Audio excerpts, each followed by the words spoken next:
Sinuwun dereng dangu sakunduripun paduka ingkang sinuwun. Kula ngaturaken pangabekti mugi kunjuk wonten ing sahandhaping padha paduka ingkang sinuwun. Yai Ratu Dewi Amirah wis ingsun tampa sira ngaturake pangabekti.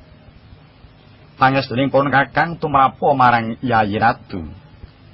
Kawula nuwun inggih kacadhong ing asta kekalih kapundi wonten mestaka mugi dadosa jimat paipih. Sanadyan kula boten kantun sinuwun, kula ngaturaken pangabekti mugi kunjuk wonten ing sandhaping pepadha. Iya. Wis ingsun tampa Yai Dewi Rohini. Sira ngaturake pangabekti kelawan pun Kakang pangestu kutampanono Yai. Kawula meninggi sangat anggen kawula mundi mugi dadosa jimat.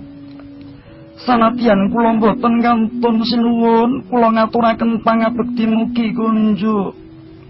Iya. Yai Ratu Dewi Dewaki, ya Dewi Indra, wis ingsun tampa sira ngaturake pangabekti pangestu kutampanono Yai. Sanget ing pamundi kula Koko Prabu. Nadyan kula boten kantun, kula ngaturaken pangabekti mugi kunjuk wonten ngarsa paduka ingkang sinuwun. Yai Badrahini wis ingsun tampa sira ngaturake pangabekti pangestuning pun Kakang Tampanono Yai.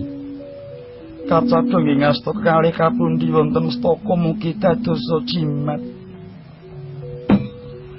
Ngantos sawetawis dangu paduka sinuwun wonten madyan ing pasewakan.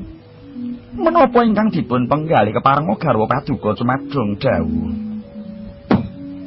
Iya, Yai Amirah, Yai Rohini, Yai Dewaki lawan sira Yai Badrahini. Marmanipun Kakang sawetara lama ana madyaning pasewakan. Ora ana ingkang ingsun penggalih. Amung kajaba panyuwunira kabeh para garwa ingkang kepengin bakal dhahar ulaning buron wana.